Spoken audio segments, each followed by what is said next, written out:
What up, world? Welcome to another. Uh, I bleed sports. If you know, you know. I am the host, BrandonJaneau, on all podcast platforms everywhere. BrandonJaneauShow. You can listen to all the episodes of I Bleed Sports on all podcast platforms everywhere. You could literally type in BrandonJaneauShow, I Bleed Sports, or I Bleed Sports, and hopefully it pops up. Um, excuse me. Excuse me. Where you really gonna go though is my social media platforms. Instagram threads, Brandon Janeau, Facebook, The Brandon Janeau Show, and TikTok, Brandon Janeau Show. Go follow me on all those social media platforms. Yeah. But really, what you really could go is the YouTube channel, man. Brandon Janeau Show YouTube channel. Subscribe, comment, like the vids, like the shorts. Helps in the algorithm. Gets more people to engage into the podcast on YouTube. Also on podcast platforms, you can rate the podcast. I really, really appreciate that. Helps an algorithm with that too as well. So yeah, like I said, it's Tuesday. I haven't said this in a minute. It's Tuesday, so you already know, man. It's I Bleed Sports. We are back on Tuesdays because of football. Thank God football is back, man. And just like that, I will be talking about the college. I'll talk about college football. Got my crazy six going into week 4 of the college football season. I got my eyes on college football week 4. Skeptical game of the week, most interesting game of the week, upset game of the week, and of course, game of the week. That is later on in the episode. Also, NFL. I'll be talking about the NFL, some stuff that is coming up. Big 4 of the NFL, and of course, my levels of warning. Those are 3 teams. My yellow is caution, orange is panic time, and red is DOA. So stay tuned, if you will, for those segments on this episode.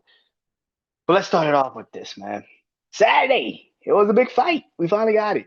Crawford, Terrence Bud Crawford, moving up 2, 3 different weight classes to take on the prohibited, the most dominant king of boxing, Canelo Alvarez, for the super middleweight championship on Netflix of all places. Everybody got a chance to see this fight. And the fight happened, and we have a new super middleweight champion, a 3-time undisputed champion in 3 different weight classes, which is never before done on the men's side. Clarissa Shields, who is a female boxer, has done it on the women's side, but this is the first time a man has done this. Bud Crawford, Terrence Bud Crawford, is officially the super middleweight champion, undisputed super middleweight champion, beating Canelo Alvarez in a unanimous decision Saturday night in Allegiant Stadium in Vegas. Shout out to my brother Juan. What do I think of this fight? Leading up to this fight last week, I picked Canelo like everybody fucking did. Let's be real. Outside of maybe Terrence Crawford fans, nobody picked this fucking. Maybe some boxers, but outside of maybe Terrence Crawford's fans, nobody picked him to really actually win this fight. He's moving up too many weight classes. It was just the, the we as a community, and again, I'm not gonna speak for everybody, but me. Reason why I picked Canelo is like, bro, that's too much shit going on this guy. Like, it's too much shit. And I picked Canelo because I thought he would actually win because of all of that. But what I forgot to mention about this situation is Terrence Crawford's fucking different. Like, that dude is different, bro. Like, Saturday proved what some of us got a chance to see in the Errol Spence fight. It just got more confirmation on it, which is, yep, yeah, Terrence Crawford's different. Yeah, he's different. He's different. He's not like the others. I don't know how to say it better than that, but he is not like the others. Um,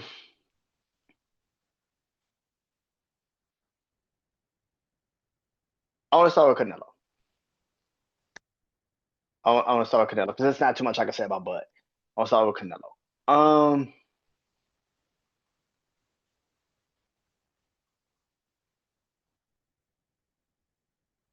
My feeling,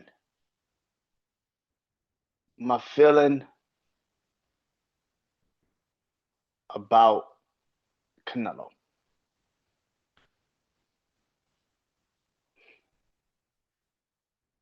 I see a lot of people having this conversation.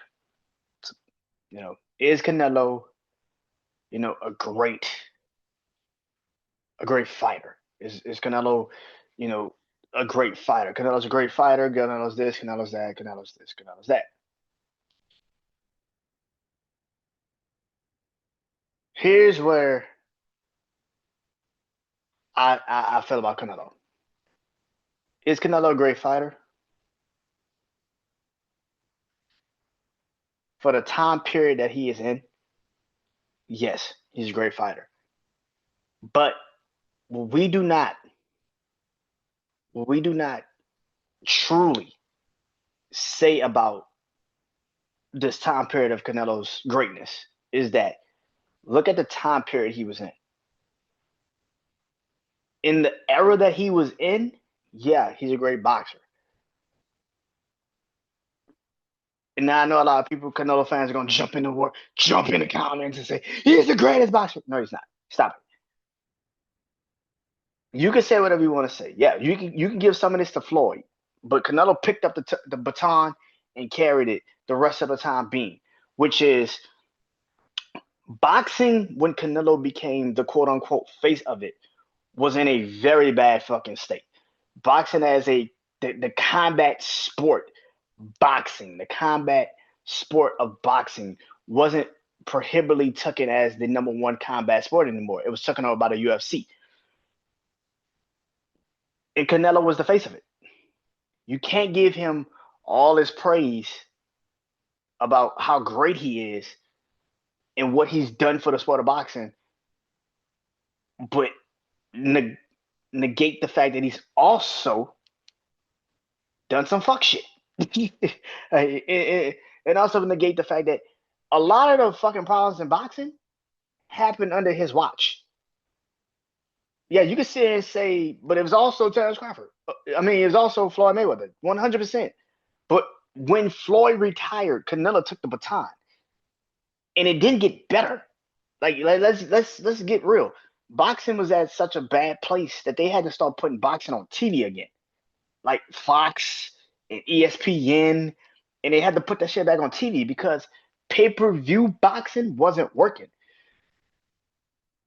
Canelo is this great boxer, but sometimes you didn't even know who the fuck Canelo was fighting, and you didn't also know when the fuck the fight was. There was times where Canelo would have a fight, and I didn't know until the next day that he even had a fight. I'm like, Canelo fought? Even when you knew when Floyd was fighting. I never like sometimes Canelo fight a person. I'll be like, who Canelo had a fight? But this is supposed to be the king of boxing. And sometimes I didn't even know who the fuck he was fighting or when he was fighting. I would hear it and I'll be like, oh yeah, all right.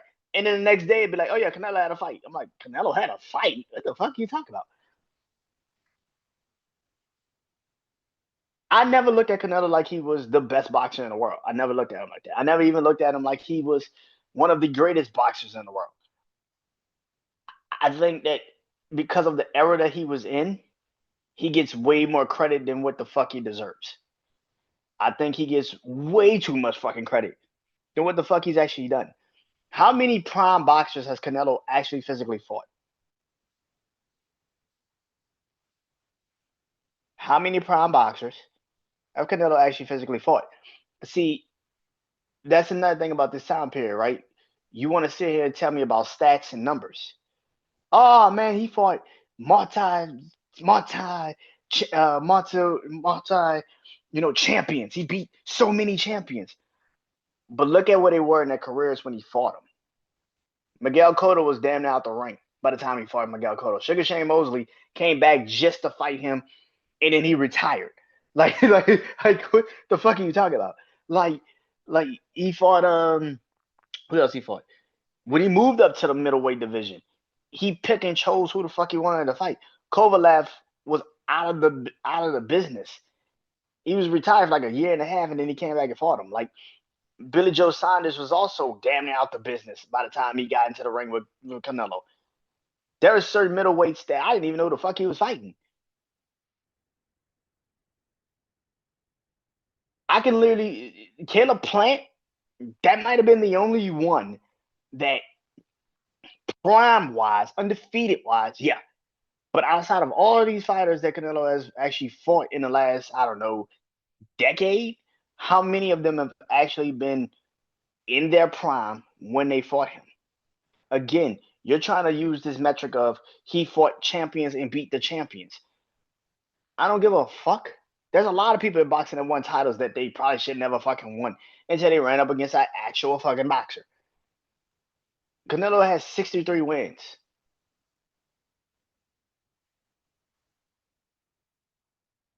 The motherfucker had like 30 before he got in the ring with Floyd, bro.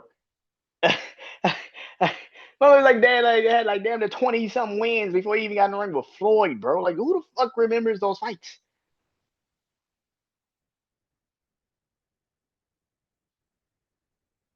The fights that Canelo has lost, he's lost them because he's never been the best boxer that night.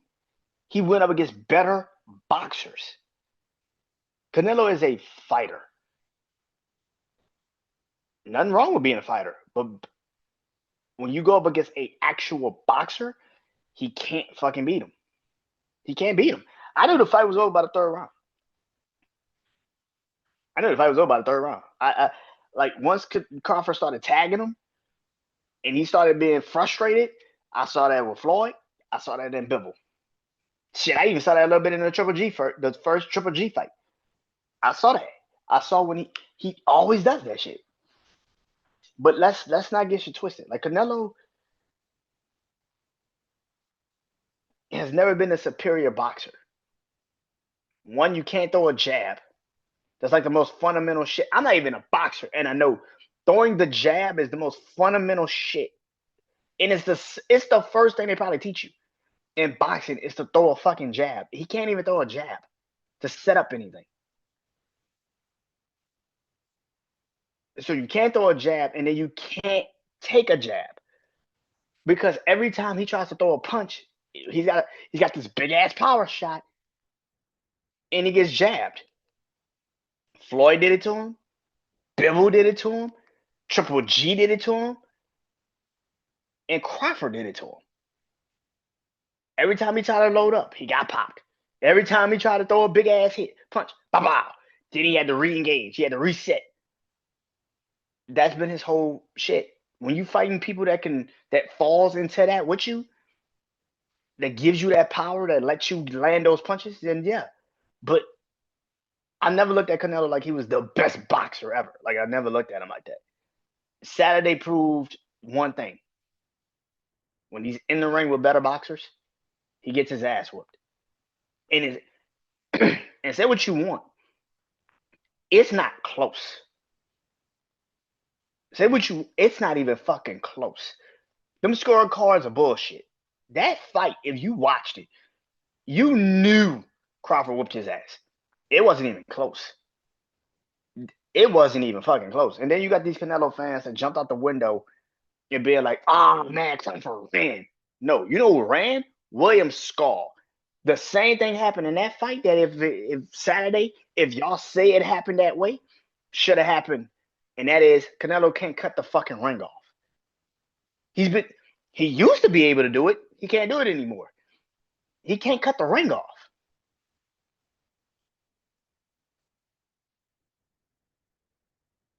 Am I surprised Canelo lost? Not really. Even though I picked him, not really. Not really. Um, I'm not surprised at all. And also, like I said, by the third round, I also realized that Crawford was just a better boxer. He's just a better boxer. The simplest shit was fucking up Canelo. The simplest shit, the fucking jab. He couldn't stop it. Boom, boom. He'll jab him. Boom, boom. Boom, boom. Jab him. Boom, boom. Jab him. Boom, boom. Jab him. And get and combo. Boom, boom. Bro, by the time he got to like the 6, 7, 8 round, Crawford was in a rhythm. And they were 100% right when they were talking. Crawford was in a rhythm by the time they got like to the 6, 7, 8 round. Crawford was in a rhythm. He was good. Canelo was the one that had to make it up. So I'm not shocked Canelo lost, man. As crazy as that sounds, even though I picked him, am I surprised? No, because once you kind of saw the fight and how it was going, it was just like, yeah, Crawford's just better. Crawford's just better, bro. Speaking of Crawford, Terrence Bud Crawford. Congratulations, man. 42-0, 31 victories. Congratulations, man. Um, you gave Canelo a fucking boxing masterclass. Beat his ass. You are now three-time undisputed champion in 3 divisions. That's fucking crazy. Undisputed champion in 3 different weight classes. That's fucking crazy. I saw your last fight against Machadov, and I thought you was not gonna beat Canelo. I'm gonna be honest, bro. But I learned something is that he rises to the occasion. That's something that no matter what, Travis Crawford rises to the occasion. The shit y'all say about Canelo, Travis Crawford actually does it. When Canelo fought Floyd, he never got in that ring and fucking thought he could beat Floyd. Floyd beat the shit out of Canelo. When he got in that ring with Bivol, Bivol beat the shit out of Canelo. It wasn't even close. When he got in that ring with Triple G the first time, Triple G beat the fuck out of Canelo. It wasn't even close. When he got in that ring with Terrence Crawford was the better fucking boxer, and it wasn't even close. When Canelo fights actual real boxers, he can't fucking stop them. Can't do shit about it. Terrence Crawford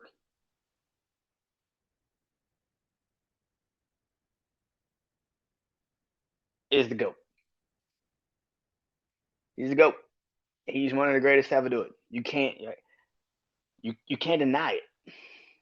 You can't deny it anymore. Dude is the fucking greatest boxer I have seen since Floyd. That motherfucker is the greatest boxer I've seen since Floyd. Like it's damn near scary to see that dude fucking box. He rises to the occasion, man. With the Spence fight, I picked Spence. He beat the shit out of Spence. I picked Canelo. He beat the shit out of Canelo. I knew he could probably beat Sean Porter, but even in that sense, I thought Sean might get him, and then he beat the hell. He knocked out Sean. He's well, not knocked him out, but he made Sean's father stop the fight because he saw what was about to happen to his son. He's like, "Oh no, this ain't going down like we think." Terrence Crawford's fucking different, dude. He's different, and that's the thing. Like I said, I've seen him in 2 mega fights, Spence and now Canelo, and it hasn't even been close. The fight's not even been close, bro. He didn't end Canelo like he beat the hell out of Spence, but it was the same, man. That might have been the most impressive victory I've ever seen. And the most impressive victory I've seen up until Saturday night was Crawford. The most impressive victory I've seen since Saturday night was Terrence Crawford when he beat the hell out of Spence. Like you just sitting there like, God damn, this dude's different, bro. This is ridiculous. I see a lot of Canelo fans also. I hate to go back to Canelo, but I see a lot of Canelo fans not only saying Crawford ran.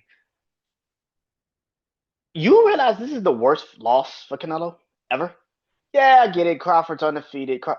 The man went up to your weight class, walked into your weight class, your division, where you've been owning it for damn near a decade. And he walked into your division and he whooped your ass and took your belts. And it wasn't even close. For people that sitting there saying that Canelo's never dodged anyone, yes, the fuck he has. This is why I kept saying, if he fights David Benavidez will whoop the fuck out of Canelo. He beat that ass. Because David Benavidez does something that Crawford does, that Floyd does, that Bivol does. He fucking jabs. He's not going to lose his game plan. He's not going to change it. he would jab the shit out of Canelo. And that is why Canelo never wants to fight that fucking dude. Canelo don't want to fight the Mexican monster, David Benavidez, because he knows he can't stop him. Them punches won't affect him. And that's the fucking problem. Yeah, man. Saturday night proved everything that most of us knew. When it comes to Canelo, I knew that if he gets in the ring with a real boxer, he's gonna get his ass whooped, and that proved it. And Crawford proved that Errol Spence fight was not a one-off. That motherfucker built like that for real. What do I think about Crawford's legacy moving forward? What do I think Crawford should do? Retire, bro. Retire. What the fuck do you need to keep boxing for? I don't see the point of it. Like, here's the three decisions Crawford has. He could stay in the super middleweight division, and he could wait till Ryan Garcia or Devin Haney or Rolly Romero or somebody of that ilk, or maybe even Boots moves up to the super middleweight division. He could fight Ortiz. He could fight somebody. He could fight pretty much go through all of the people. Caleb Plant. He could go through all of them people again. He could go through one of the Charlos.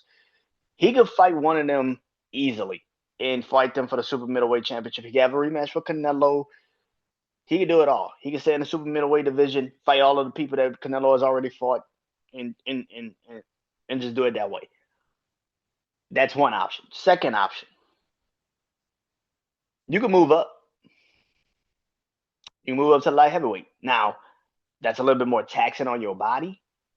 And in the light heavyweight, you will have to deal with Arthur Benavidez and David Benavidez and Dimitri Bivol and David Morrell and and numerous other, light heavyweights that would love to beat you and love to get in that ring with you and see what their talent is really at.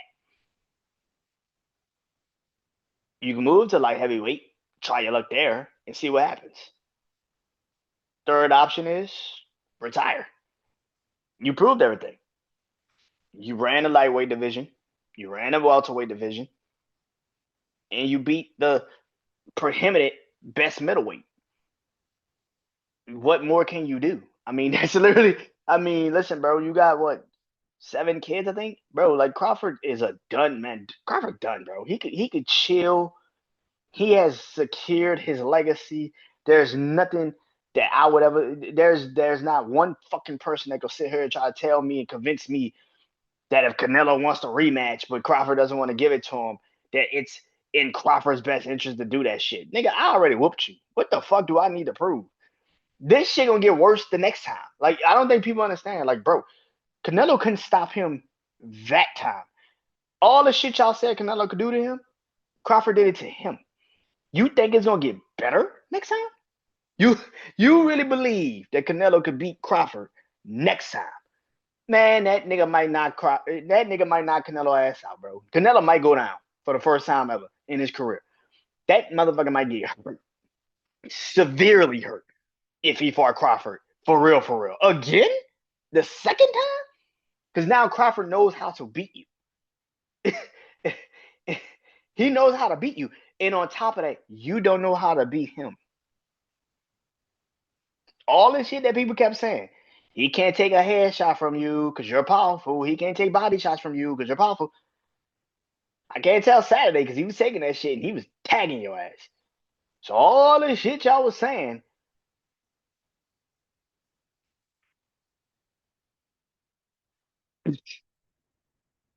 Again, feel your way, have your moment, but it will get worse the second time. I don't think people understand that. It will get worse the second time because Crawford would know how to beat you. And now he's not coming in tentative.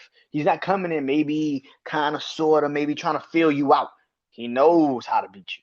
So he's going to go right at you. Yeah, that for Canelo fans, you don't want a second match. Please understand this. If Canelo himself is saying I couldn't do anything, there was nothing I could do. He clearly was just better than me. He was better than me. If Canelo himself, fuck the fanboys, if Canelo himself was saying, I tried everything and it didn't work. If he is saying that, don't get your favorite boxer fucked up. He said this out of his own fucking mouth after the fight. Don't get your favorite boxer fucked up.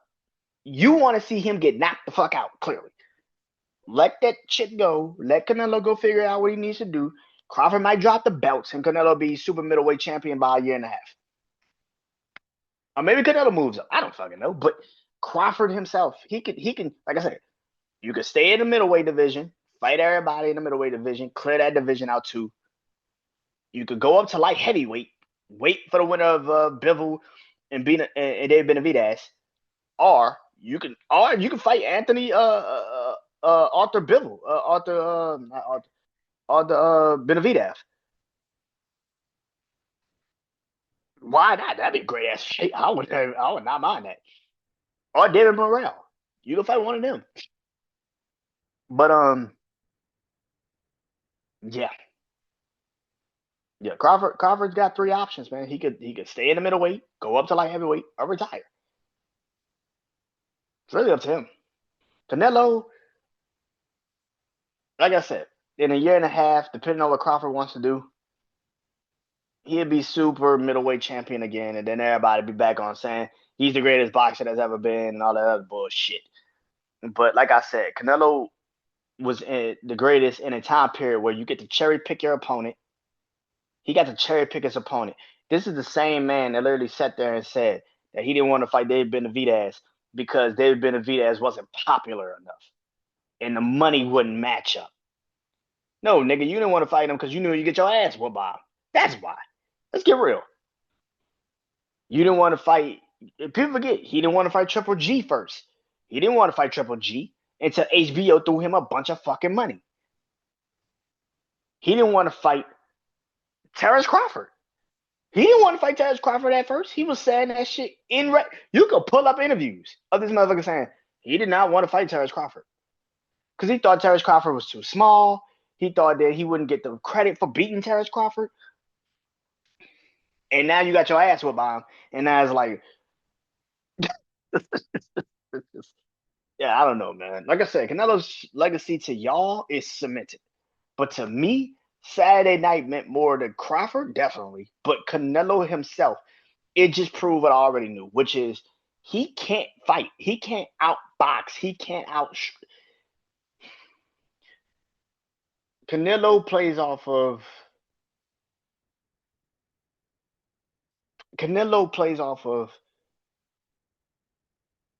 fear. Plays off the fear factor. Edgar Berlanga, Magia, all these people that got in the ring with Canelo the last couple of times we've seen him box, they were afraid of him. They didn't know how to really handle him. The magnitude of the moment fucked them up mentally. So when they got in the ring with him, easily he won that shit because they already was defeated. So when you fight a guy like Crawford who didn't give a fuck and he was ready to go to war with you, you can't beat that fucking dude. And so he gave the fuck up.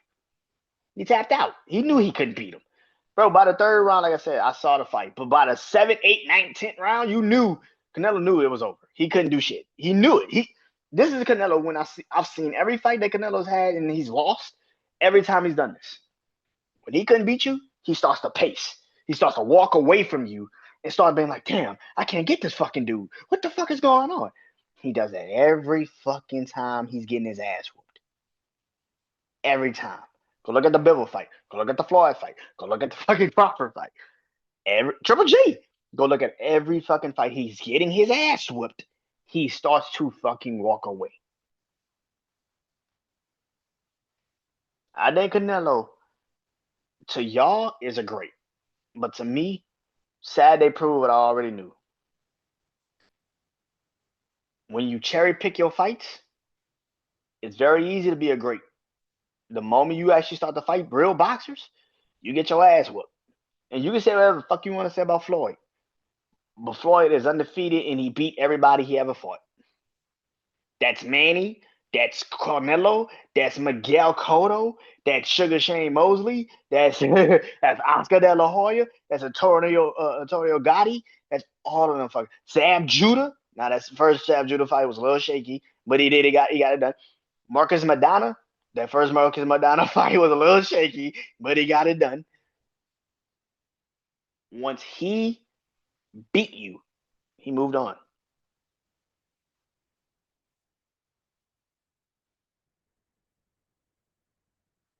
College football.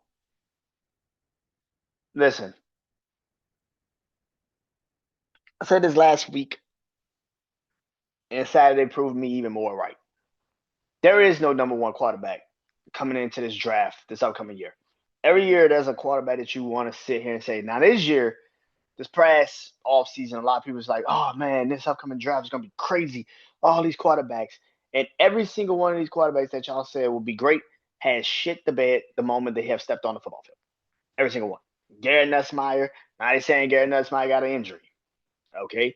DJ Longway from Florida threw 5 picks Saturday. The kid from Clemson had just sucked. Arch Manning ain't it. Yo, you know how fucking crazy this sounds? Carson Beck might end up being the number one quarterback off the board.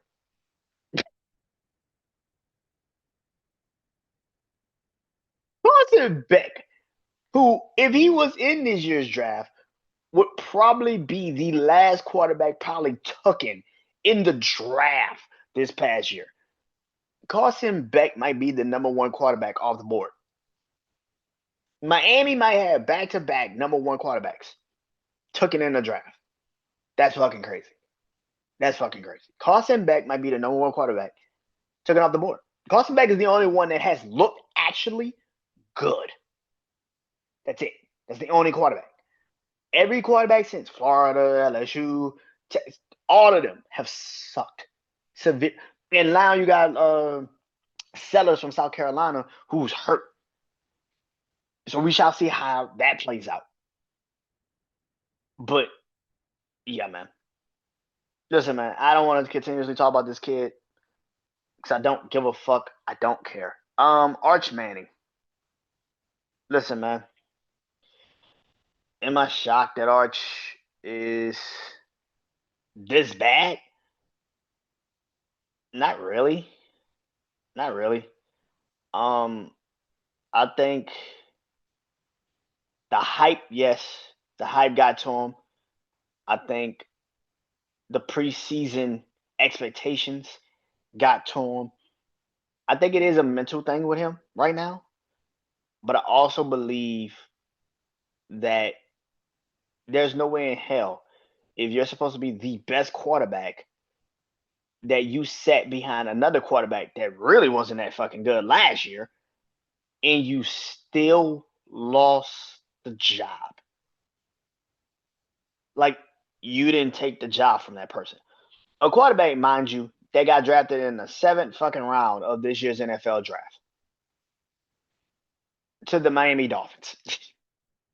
This is why I keep saying if Arch Manning was supposed to be this great fucking quarterback, how could you be in a system for 3 years and not beat the quarterback that definitely struggled at the end of last year? Quentin Ayers was terrible last year, especially at the end.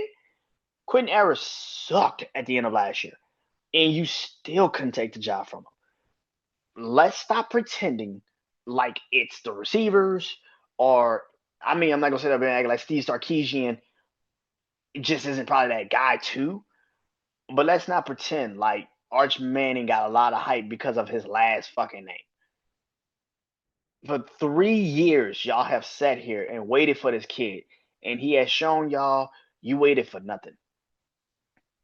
You absolutely, positively waited for nothing. He has not shown up. He has not proven anything. It's been 3 games. One game was against Ohio State. The other 2 have been terrible teams, and he still can't fucking capitalize. I said this last week when everybody jumped up and said he had 4 touchdowns in the first half. I said, well, he's supposed to fucking do that. He's playing against what, San Diego State? He's supposed to fucking do. He was playing against like San Jose State. Sorry, San Diego State fans. Sorry, Aztec fans. San Diego, San Jose State. He's supposed to fucking do that.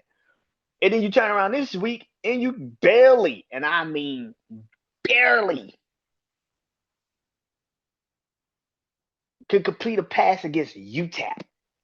If you look that same way against Sam Houston, as bad as DJ Longway looked Saturday against the LSU Tigers, I got Florida in that game when they play in a couple weeks.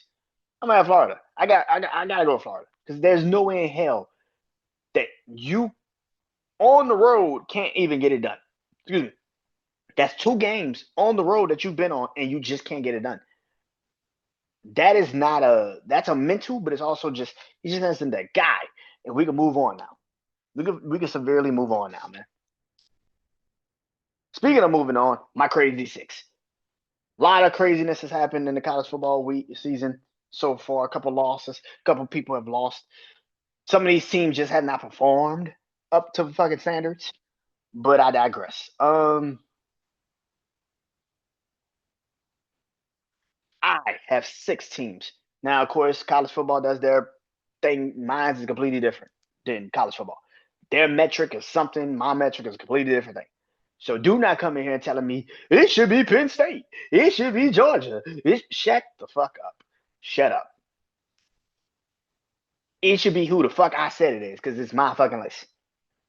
All right, let's get that out of the way. All right. My crazy 6 of week 4 of college football. These are my 6 teams going into week 4 of college football. Number 1, what a bullet. It is the Miami Hurricanes. Now, I have the Miami Hurricanes at number 1. They beat Notre Dame. They beat Bethel, and then they beat South Florida, who was on a roll before the Saturday. They beat them 49-12. Now, of course, there was a rain delay, but even in that sense, I still think Miami would have still beaten South Florida. But Miami is 3-0 to start off the season. Like I said, Carson Beck looks like the actual best quarterback in college football. If you have not seen Miami play this year, go watch Carson Beck. He actually looks better in Miami than he ever looked in Georgia. Like, holy shit. Miami this week plays against Florida plays Florida this year. Carson Beck knows Florida very well, playing from Georgia, going to Georgia to Miami. This is for the state of Florida. It's gonna be pretty interesting. They already, like I said, they already beat South Florida, and Florida so far this season has done exactly what I've always said Florida would do. They get fucking hyped for no reason, and then you are surprised that they start losing. If they lose to South Florida in Miami in the same season and already has lost to LSU the way they lost to LSU Saturday, who's the head coach? Bill Nappin. I don't know what the fucking last name is. It don't really matter. Your ass gonna get fired. Don't really matter. Your ass getting fired. They already fired like 2 head coaches already. So this season. So I can easily see Miami, Florida firing you if you do not perform in this game this upcoming weekend. So yeah, I'm looking forward to that game. It's gonna be pretty goddamn interesting. Number 2, it is the Ohio State Buckeyes. They are 3-0. They played Ohio last week. I had to remember that shit. Holy shit. They played Ohio last week. This week they got a bye. They're not gonna be playing. Listen, ever since the Texas game, which was the big game, I think in the following week they start the Big Ten play, which is great. But this week they're off. They're 3-0. There's not really too much to say about Ohio State. I mean, I can't wait to see what they look like actual in the Big Ten.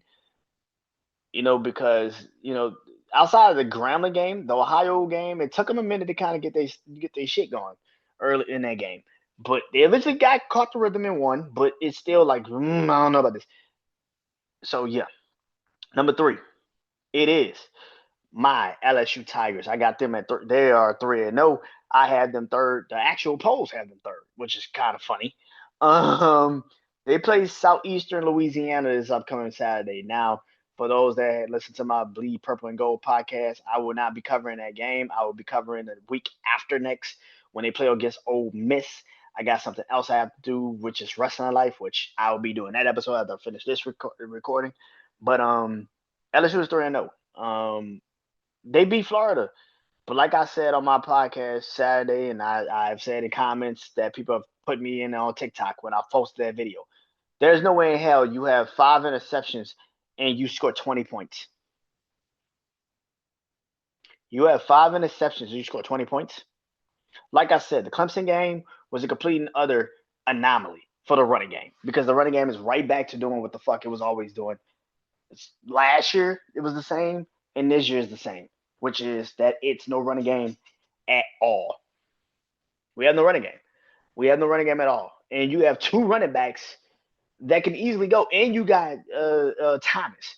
Like I said, I don't know how this game is going to go. I'm going to be covering this, but I will probably be on my phone watching it a little bit with the sound down. But yeah, man, I think Saturday is a very important game, not for the defense, but for the offense, because you need to kick this shit into gear. Because the following week we play Ole Miss, and that's gonna be an intriguing fucking game. Number 4, it is the Oregon Ducks. They are 3-0. They played Northwestern this past Saturday. Beat Northwestern, which is good. I mean, it's Northwestern, but it's a Big Ten win. Start you off in a conference 1-0, which is good. Um, which goes into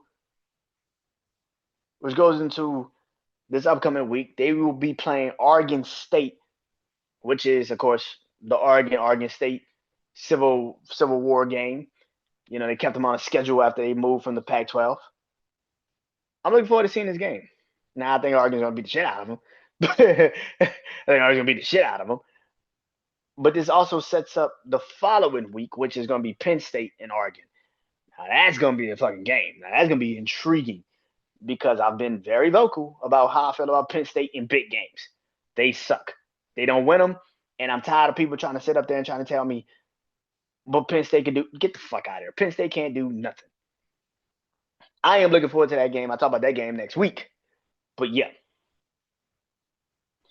Number 5, it is the Texas A&M Aggies. I got them 3. They are 3-0. They are on a bye this week, but they went into Notre Dame and came out the victor. I saw Reed last year when he came in and spelled for Connor, whatever his last name is. I forgot his last name. I know he's out here in Houston now playing for the Cougars. But I saw Reed last year come in for the LSU game, and he was more so of a runner than a thrower. But this season, he's a thrower and a runner. He's a dual threat, which is very scary already. Texas A&M could definitely win the SEC. I'm not gonna sit up here and pretend like they can't win the SEC. They can definitely win the SEC this year with the talent that they have, the quarterback that they have. They can actually finally do it. They can finally fucking accomplish something that they have not been able to do since moving to the SEC. So I'm looking forward to seeing how this is going to look. Like I said, they're on a bye this week. I got to see who they play next week. I can't remember, but I'll see who they play next week. But yeah. In number 6, it is the Florida State Seminoles. Florida State Seminoles are 2-0. They were on a bye last week, but they play this week against Kent State. Looking forward to seeing how this is going to look. Florida State, since the Alabama game, and then they had a game where they just absolutely severely beat the shit out of that team. Bye last week, and then this week, of course, they got Kent State. Kent State. I expect Florida State to beat the hell out of Kent State. I have said this numerous times now. People believe this. And I've been saying this. The ACC is between Florida State and Miami. That's it. Those two teams, that's it. Nothing else. That's it. The ACC, North Carolina, I know Bill Belichick's there, whatever. Duke, and Clemson now sucks.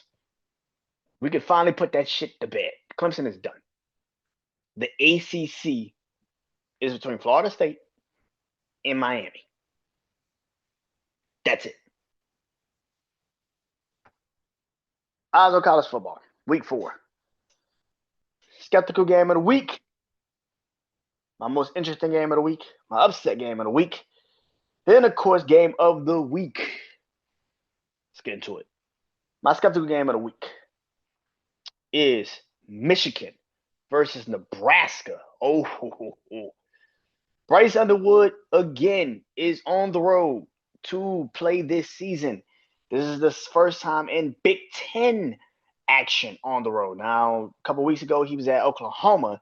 Didn't really fare too well in that game. Of course, Michigan lost that game, but this is the first time they play against Nebraska on the road. And if Nebraska has the same output of last Saturday, like this Saturday as last Saturday for a Nebraska uh,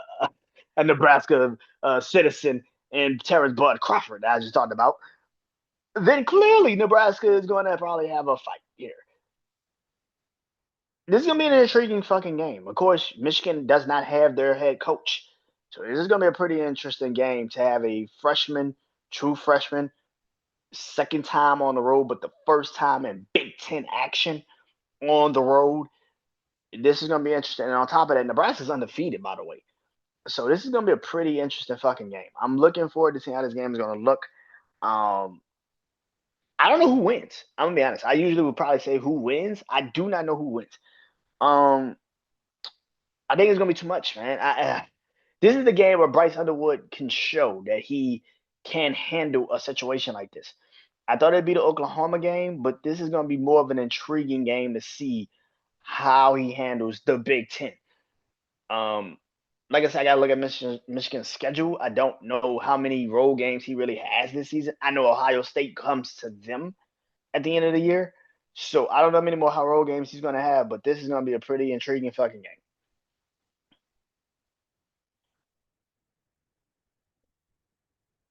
My most interesting game of the week.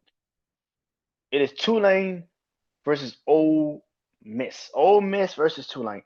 This is what, the second time in 2 years. I think they got like a little series going on. Last year Tulane, Ole Miss was, I think, in Tulane. This year is Tulane and Ole Miss. Ole Miss defensively sucks. You want me to sugarcoat it? That because I can't. Ole Miss defensively has always been bad. They've never been great. They've never been great on defense. The reason why this is the most interesting game for me is because it's not really Ole Miss. It's more about Tulane. Tulane is actually a fucking good team. And they're undefeated. And if they beat Ole Miss this year, and Ole Miss, especially with Ole Miss probably already overlooking them because of who comes on the horizon the following week, which is, again, LSU, I can see Tulane pulling off this fucking game and winning this game. I think Tulane could give Ole Miss a bit of a problem. And sometimes Lane Kiffin does this shit where his offense just does not fucking work some games. We saw it last year against Kentucky. He's had games where in Florida on the road last year. He's had games where he just does not show up. So, as a coach, and this Ole Miss team has not really been tested. I know they played Arkansas last week, but this week against Tulane will be pretty fucking intriguing to see. I can't wait to see how this game is going to play out. It's going to be an interesting game. Number 3, my third game, upset game of the week. It is Purdue versus Notre Dame. I said this last week. I said if Notre Dame loses to Texas A&M, I don't really see a point of them getting into the college playoffs. I can't see it. I don't see a path. Especially if Texas A&M moves go. Now, the only way you get into the college playoffs is if Miami wins the ACC and Texas A&M wins the SEC. And if you go undefeated the rest of the fucking year, that's the only way. If Miami wins the ACC, Texas A&M wins the SEC, because then they can sit there and say, "Well, we didn't just lose to some no-name teams. We lost to the SEC champion and the ACC champion." That's the only way Notre Dame gets into the fucking college playoffs. Outside of that, I have no idea how Notre Dame gets in the playoffs.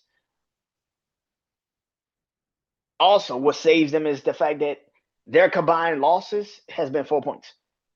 3 to Miami, 1 to Texas A&M. But Purdue last week got absolutely shredded by USC. They didn't look good in that game at home. They got their ass handed to them. Why is it an upset, Brandon? What makes this an upset? It's still an upset compared to what Notre Dame and Purdue are. Notre Dame is still supposed to be this number one caliber team. Like I said, Notre Dame needs this win way more than Purdue needs this win. But if Purdue beats Notre Dame, that single-handedly kills Notre Dame's chances of getting into the college playoffs. And it don't matter. I don't give a fuck how many games you win. You ain't getting into the college playoffs. You ain't getting into the college playoffs, man. Game of the week, and that is South Carolina versus Missouri. South Carolina lost last week. Now, granted, it was Sellers, their quarterback, that got injured in the game, which prohibits South Carolina from actually even competing in that fucking game. I mean, it was a complete another ass whooping after that. It wasn't even fucking close. I don't know what the situation is for Sellers. I don't know if he's playing Saturday or not. The reason why this is my game of the week is because Missouri and South Carolina are both two teams that have always been on the cusp of possibly maybe getting to the college playoffs, possibly maybe getting to the SEC, being interested in the SEC, maybe could be a team in SEC, but they could just never fucking, they can't just fucking win. These games like this, like I've said numerous times. I talked about this last week, South Carolina, when they played against, who did South Carolina play against last week?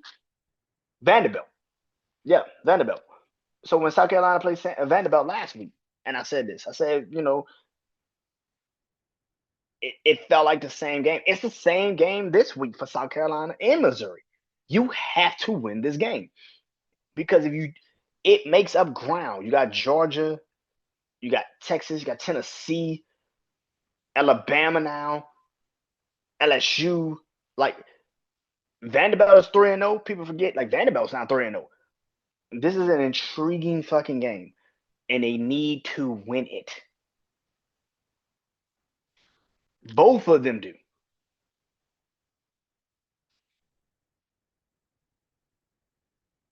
NFL. Now, so I get my big four. Uh, level the warning. Okay, so there was this report that came out Sunday on ESPN, NFL Countdown. Adam Schefter, who's a well-renowned NFL reporter, insider. This report comes out that he says that Shedeur Sanders, quarterback of the Cleveland Browns, he got called by the Baltimore Ravens during the draft in the prohibited round where he was drafted, the 5th round. He got drafted in the 5th round. The Ravens called him and asked him, pretty much asked him, hey, man, do you want to be a Raven? And supposedly, Shedeur Sanders said he didn't want to be a backup. Ravens went on to draft somebody else. Shedeur Sanders went to the Browns. And we have what we have today.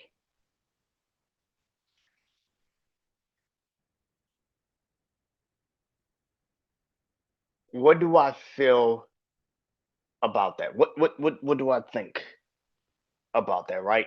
One, if this report is true, which is the key word. Now, Adam Schefter never really lies on his reports too much. I mean, that's kind of the truth here. But there's not too many reports where Adam Schefter has ever really lied on. If that is true, if this is true, that Adam Schefter report this and it's true, that Shedeur Sanders basically turned down the opportunity to be a part of the Baltimore Ravens because he thought he could be a starter with the Browns faster. If this is true, This is the stupidest fucking thing I've heard. This is the stupidest fucking thing I've heard. I know people are gonna turn this into some like racial thing, some apparent fucking reason. You and let me kill this racial shit right here. Shador Sanders had a chance to go to the Baltimore Ravens to learn under the tree, to learn from literally one of, if not the best quarterback in the NFL, Lamar Jackson. He turned that opportunity down to be under that tutelage, to learn, to mature behind one of the best quarterbacks in the NFL. He chose not to do that. Not only that, not to just learn from one of the best quarterbacks in the NFL, to be in an organization that every fucking year is a winner. You got guys on that team like Derrick Henry, Zay Flowers, DeAndre Hopkins, an offensive line like the Baltimore Ravens, a defense that they have, a head coach in John Harbaugh, who's went to a Super Bowl and won a Super Bowl. No matter how I feel about him right now, you had a chance to learn, to be of a winning culture, and you turned that down because you wanted to be a starter? Nigga, what? Nigga, what? Nigga, I'm sorry. Nigga, what? You can see if the Ravens called you in like the third round where you still have a chance to maybe be a starter, bro. Real motherfuckers that watch the football NFL draft actually every fucking year, and not you pretending where offender where you fake ass fanboys that only watched it this year because Shador was in the draft. Motherfuckers that actually watch this shit every year. No, by the time you get to mid fourth to late fourth round to fifth round, all of that shit's a luxury draft pick. Every single fucking one of them are luxury draft picks. They might not ever see the goddamn field. And if they do see the field, somebody had to get fucked up. I mean, severely fucked up for them to get on the football field.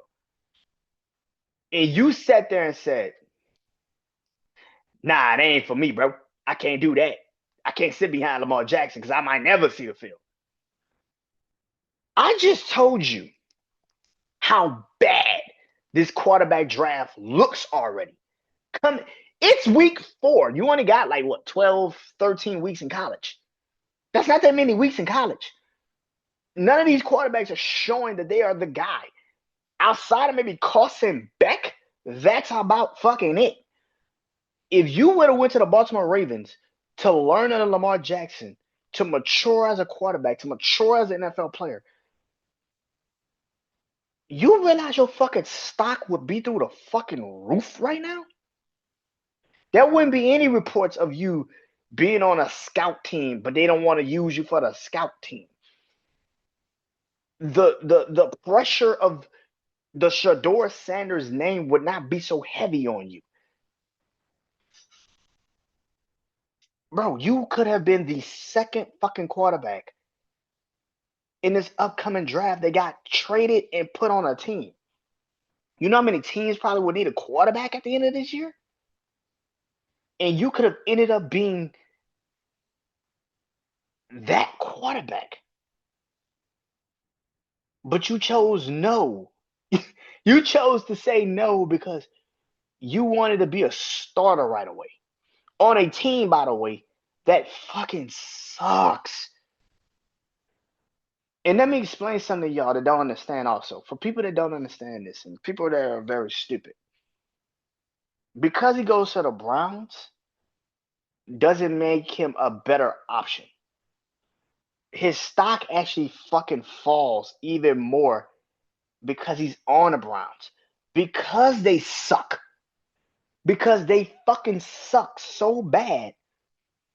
They see him in practice and still won't play that fucking kid. That is why that is a dumbass fucking decision. Your stock plummets. They suck as a team. They have no idea how to develop a fucking quarterback. And they still said, I'd rather old man Joe Flacco and a rookie that we actually did want and drafted in Dylan Gabriel before we ever put this kid on the field. But let y'all fucking tell it. It was the smartest idea he ever had. If that is true, keyword, if it is true, you fucked yourself, sir. And I have no sympathy for you. That is fucking stupid. Again, you don't want to learn from one of the best quarterbacks in the NFL.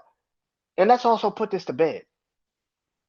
Lamar Jackson, when he was getting drafted, had every fucking analyst damn near say he should be a running back. He should be a wide receiver because he's athletic. I don't know if he can be a quarterback. You had a fucking woman on fucking radio a couple years ago talking about some. I don't like Lamar Jackson because he's not quarterbacky enough for me. And we always like, bitch, what the fuck is you talking about? The motherfucker that got 2 MVPs? The motherfucker that wins 13 games every fucking year as a starter? The man that has a winning percentage of damn near 80 every time he's on the field? What are you talking about? Y'all are stupid. Y'all are not fans of the game. You're fans of a person. And you cannot tell me that if this is true, that Shedeur Sanders turned down the opportunity to be the backup of the Ravens in the by the way, the fifth fucking round, the Browns already had drafted Dylan Gabriel. You do know this, right? Same round that Shedeur was drafted in, he turned down an opportunity to go be the Baltimore Ravens backup. You could have learned how to be an NFL quarterback from one of the best quarterbacks in the league. But more importantly, you could have learned maturity. Still be yourself, but be humble as yourself. I ain't gotta go out here and brash and be cocky and shit. I already know I'm the shit. You ain't gotta tell me. I already know I'm the shit. You ain't saying nothing but a word, man. I already know I'm the best. I don't need no legacy, nigga. The legacy is me already. I don't need that shit. There's a way to handle that shit, bro. And at the end of the day, you don't want to be told nothing. Shedeur fucked up. If this is true, he fucked up. Because you could have been on a winning organization, learned from one of the best quarterbacks in the NFL, a two-time MVP, a damn near 80% winner of every game he's played. And you said no because you thought you could be a starter of the bullshit, sorry ass, never developed the quarterback ass Browns.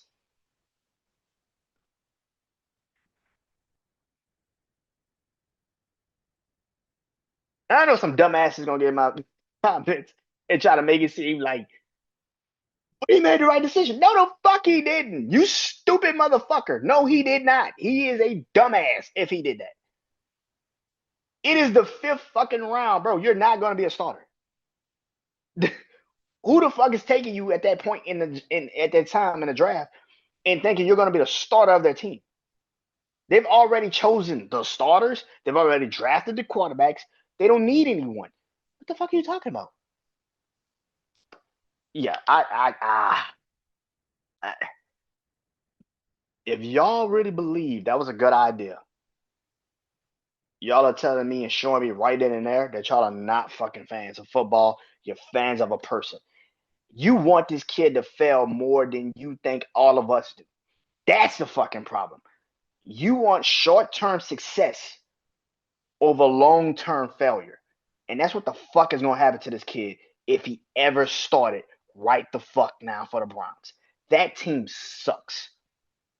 And you can't tell me that he turns that around because he's Shedeur Sanders. That team fucking sucks. That offense is terrible. But he had turned it around. Are you fucking retarded? You gotta be mentally challenged. You gotta be. You gotta be. Gotta be fucking mentally challenged. You got to. There's no way. I know you all are fans of a person nowadays, and y'all are just no matter what, you're just gonna always ride for this person, even if this is the stupidest shit to say. But that is dumb. That is fucking very stupid. If Shador chose, if he chose to turn down an opportunity to go be the backup to Lamar Jackson because he thought he could be a starter in the NFL right away, what makes it even stupider is that you're on the Browns and you're the third string. That's how bad that shit sounds.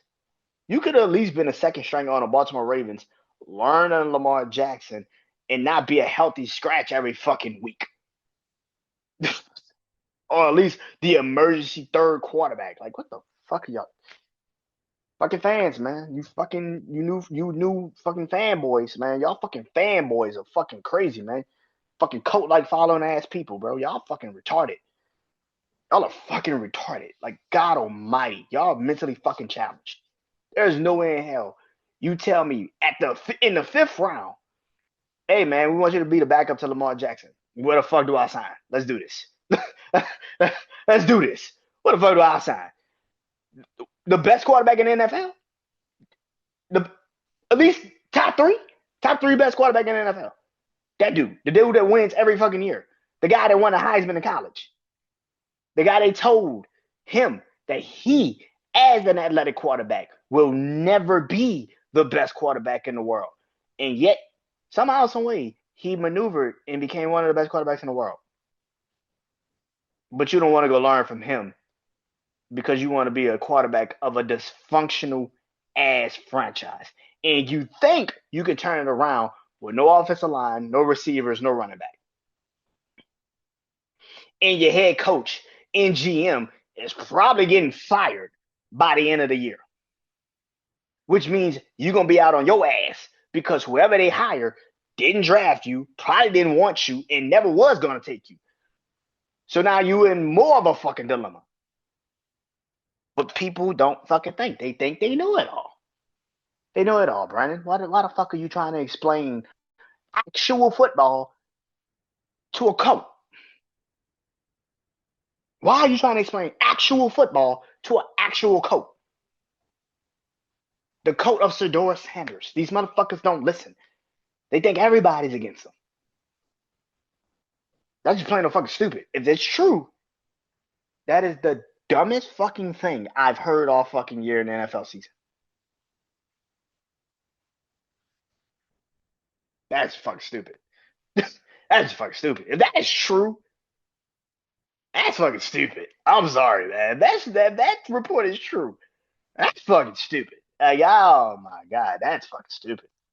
You turn down being around the best quarterback in one of the best organizations in the NFL to be a third straight quarterback on the Cleveland Browns, who everybody's job is pretty much going to be over with in about 6 weeks. Kevin Stefanski, Andrew Berry, all them getting fired probably in 6 weeks. But you thought it'd be a good idea to go to a team, but he could start immediately. Fuck out of here! You fucking retarded. Oh my god, that's so stupid. Oh my god, that's fucking stupid.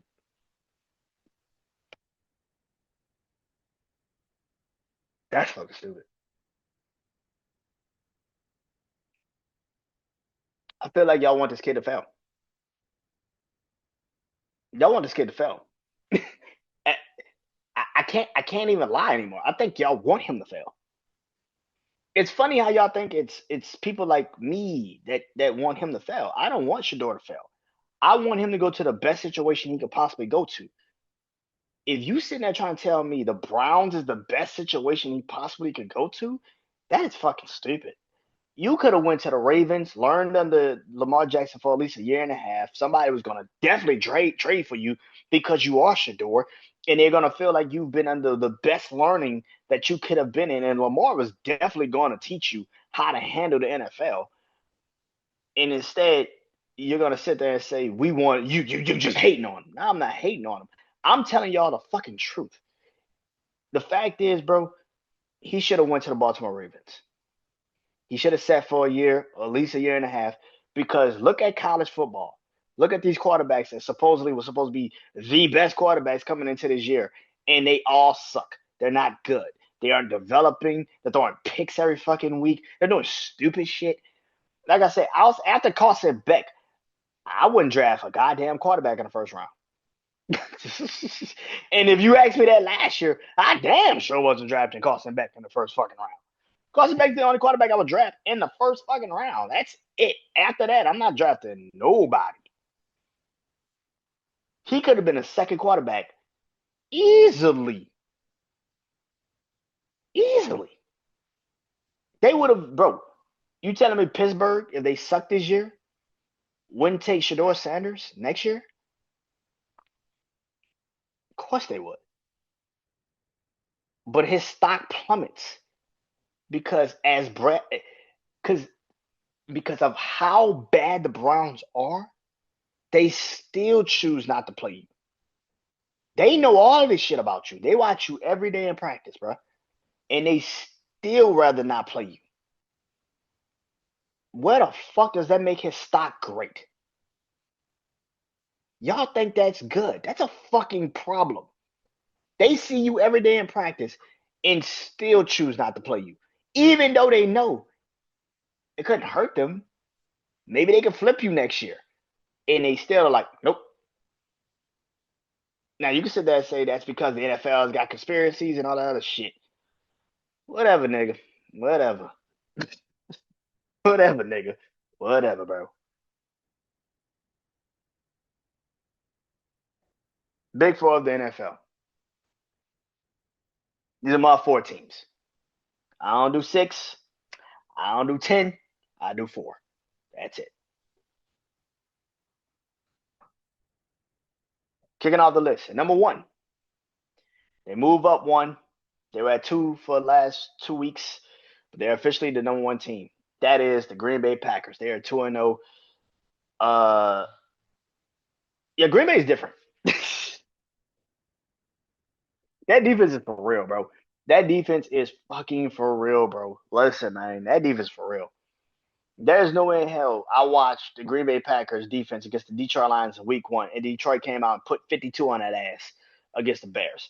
And then last week, you played the Commanders, and they absolutely couldn't move the ball. It was times where they couldn't move the ball, bro. Like, Lord have mercy. The Green Bay defense is fucking different, bro. Different. Holy shit. Green Bay's defense is different, bro. I'm gonna be honest, man. Green Bay's offense don't have to do shit except not fuck up the game plan. As long as you don't do something stupid where you could fuck up the game, you're good. You are 100% set in stone. You good. You don't have to worry about it, man. Number one is the Green Bay Packers. They're 2-0. They play the Browns this upcoming week.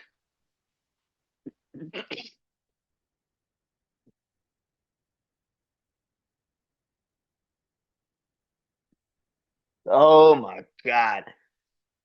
Yo, the Browns fan. Listen, man. The Browns and the Packers this week. I'm not gonna sit up here because I've seen too many. I've watched too much football in my life to know nobody's really out of it. Anything can happen on a Sunday. Anything can happen. Turnovers happen. Injuries can happen. Anything can happen. But if this goes the way I think it could go, if you have the Packers in a fantasy football team, if you have the Packers defense fantasy football wise, I suggest you play them. I would I would advise that you play the Green Bay Packers defense this upcoming weekend because this shit gonna get bad. And it's gonna get bad fast. But yeah, number two, the Philadelphia Eagles. They are 2-0. Um,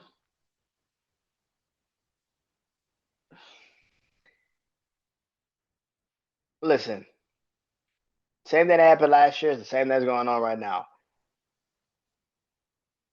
I don't know what the fuck's up with the Eagles' offense. Listen, man. I am sick and tired of the NFL media now crying, bitching, and moaning and complaining about the fucking tush push. Bitch, you didn't have a problem with it during the time when it was getting voted on. Don't have a problem with it now. Stop crying like bitches. Y'all are emotional for fucking no reason. Shut the fuck up. Oh, they didn't call a false start. Shut up. You know how many fucking penalties that Kansas City has gotten over the last couple of years, and you motherfuckers didn't say shit? Shut up. Shut the fuck up. Shut up. Eagles offensively, oh my God. I don't know what the fuck going on with the Eagles. You realize they've scored 20 points in 2 games. They scored 20 points in 24 the first week, 20 last week. Now, again, last year, same thing. They kind of started off sluggish offensively and then they picked it up at the end. But if this is how the Eagles continuously start every fucking year, this is a fucking problem. Like, and then this upcoming week, they play against the Los Angeles Rams, who has possibly one of the best defenses in the NFL. Yeah, this is gonna be interesting. Now, again, Saquon Barkley is the Rams' kryptonite, so maybe, just maybe, they actually throw the ball this week. I don't fucking know. It would damn sure help me out in fantasy because I got AJ Brown, but let's see how that plays out. But the Eagles are 2. Number 3, the Los Angeles Chargers. They went into Vegas last night and beat the Raiders. Um, yeah. Um, I'm still trying to figure out that offense of the Chargers. I'm still very iffy on that Chargers offense. Quentin Johnston must have had a hand replacement. I don't know. Quentin Johnston must have had a hand replacement. This nigga is catching everything. What's going on with Quentin Johnston? This motherfucker finally catching. It took you 2.5 years, but nigga, you finally got there. You finally are catching the football. I'm very proud of you, my brother. Um, this motherfucker had hand replacements. See, you can't tell me this motherfucker having hand replacements. This motherfucker's catching everything. This shit is crazy. The Chargers defense is for real. Now I don't know what's up with Khalil Mack. I know he had an elbow injury. I don't know what's up with Khalil Mack, but if he is going to be out for a very extensive time, that does kind of fuck up the pass rush a little bit for the Chargers. Not a lot. They still won last night, but yeah. This upcoming week they play the Denver Broncos. Again, for the Browns, I feel your pain. For the Chargers, yo, who the fuck came up with this idea to give the Chargers 3 consecutive back-to-back-to-back weeks of divisional games? Who came up with that? Who thought that was a good idea? Kansas City, Raiders, and now Broncos in 3 consecutive weeks. These niggas will be three. If they win Sunday, they'll be 3-0 in the division and 3-0 in the record. And the Raiders lost, the Chiefs lost, and the Broncos lost. So if all 3 of those teams lose this upcoming week, bro, you can put the division in the bag. You can put the division in the bag. That shit is crazy. That's nuts. And number 4 is the Tampa Bay Buccaneers. They are 2-0. They beat the Houston Texans last night on a last-second drive. Baker Mayfield doing Baker Mayfield things. Tampa Bay's 2-0. And they play the Jets this upcoming week. Justin Fields has a concussion. He might not even play. Yeah, shit. I don't know, man. Tampa might go 3-0. Tampa is the best thing that happened for Tampa was beating Atlanta week 1, because now you have this thing about the NFC South where it's just like I already knew coming in it was those were the 2 teams. I already knew coming in those were the 2 teams. I knew that coming in those were the 2 teams. I'm not too surprised by it. Not at all. But yeah, Tampa looks like they got something. Now, listen, man. You had 2 consecutive weeks where they had to. Tampa's won their first 2 games by 4 points. A missed field goal by Atlanta in week 1, and then you had last night where they won by a point, by a touchdown. So it's not like Tampa Bay is just absolutely killing everybody. It's not. It's like, no, they're not killing every single person. They're not. But they're winning games, and that's the key point of it all. And especially when you're in the NFC South where the Saints are in a rebuild. Carolina might be regretting Bryce Young, and you don't know really what Atlanta is. Defensively, they look like they're something, but offensively, they struggled against the Vikings, which they should have because Brian Flores is a hell of a defensive coordinator. You don't know what the NFC South is. So if Tampa could take a lead just like the Chargers, if you take a lead like that already in the division, you're pretty much set in stone and you're probably going to win. But that is my big four. So Packers, Eagles, Chargers, Buccaneers. Those are the four. Love is a warning for the NFL coming into week 3 of the NFL season. Yellow, caution. Orange, panic time. And red is good old DOA. Yellow, caution. And that is the Washington Commanders. Now, they're 1-1, but it's the injuries, man. Oh, man. These injuries are killing them. Jaden Daniels is now hurt. Austin Eckler is gone for the season. The back end of your secondary looks a little shaky. Marshawn Lattimore is just not handling himself like I thought he would coming into the season. He got his money and then he just went south, literally.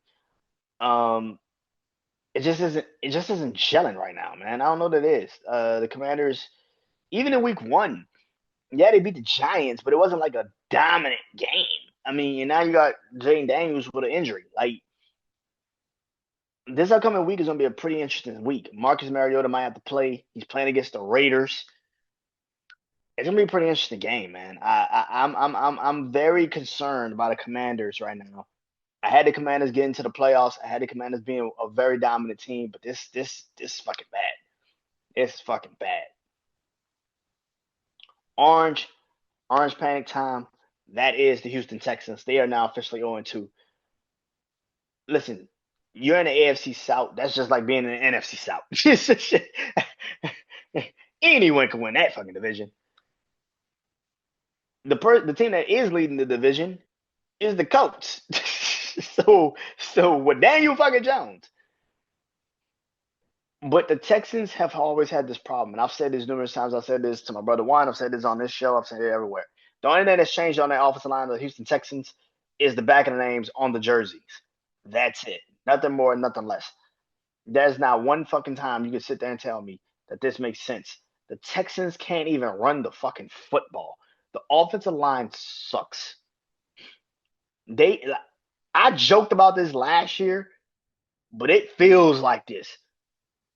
I mean, every fucking pick in this upcoming draft needs to be a fucking offensive lineman. That's not even a joke anymore. They really need to draft offensive fucking linemen. Sign them, draft them, get them. Because this shit is bad, man. Like I said, CJ Stroud should be able to sue the fucking Houston Texans for fucking malpractice. Him and Joe Burrow should be suing the fuck out their teams for malpractice for having to go to work every week and see that bullshit you call an offensive line. That's ridiculous. That is fucking ridiculous. And then on top of it, the Texans defense just could not get off the field last night. And they had a 4th down and they had a chance to get off the field. And then Baker Mayfield just runs up the fucking seam and gets a 1st down. And then the drive continues. You're just sitting there like, God damn, really? Yeah. Red is DOA, and that is the Chicago Bears. You thought y'all was going to escape me, didn't you? Oh, yeah, I thought y'all was going to escape me, didn't you? I have said this numerous times. Caleb Williams sucks.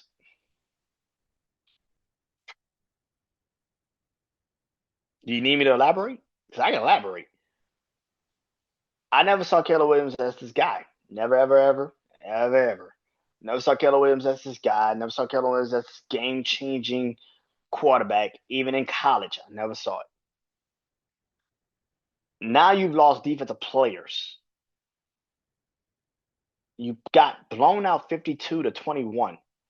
And your defensive coordinator is Dennis Allen. And as a Saints fan, I'm here to tell you, that's a problem. You got injuries on your defense, and Dennis Allen is your defensive coordinator? What the fuck? Are you serious? The Bears, and this upcoming Sunday is going to be a interesting fucking game because if you lose to the Cowboys,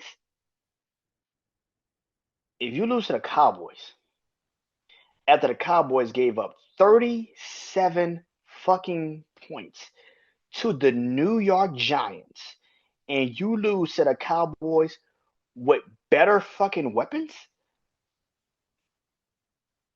Caleb Williams is getting his ass fired. Now you can't release him, you can't trade him, but that motherfucker's getting fired. like, like you can't lose to the Cowboys with better fucking weapons against that defense. If you do not torch this defense Sunday, hey bro, that bench in Chicago gonna look real interesting. Because there ain't no way in hell you telling me he can't torch that defense. The defense that Russell Wilson just put up 400 something fucking passing yards against. Malik Neighbors damn near destroyed by himself. Like you telling me with more weapons, better offensive line, and you can't outplay the Cowboys? Like I said about Carolina, Chicago gonna be started saying that same shit, which is, yep, I think we fucked up.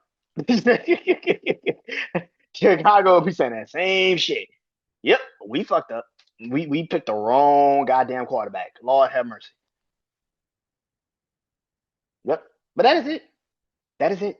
Lifetimes. That is it. I believe sports. Lifetimes music this week. I gotta record that. Wrestling Life, of course. I got a Wrestling Life episode at the end of this week, of course. Yeah. But that is it. That is all. That is I believe sports. Talk to you guys soon. Talk to you guys next week. Baseball season is about to end. I'm talking about that a little bit. Of course, football, of course, is all next couple weeks. So yeah, but that is it. That is all. Till next time, I am Brian Janu. This is I Believe Sports. Peace.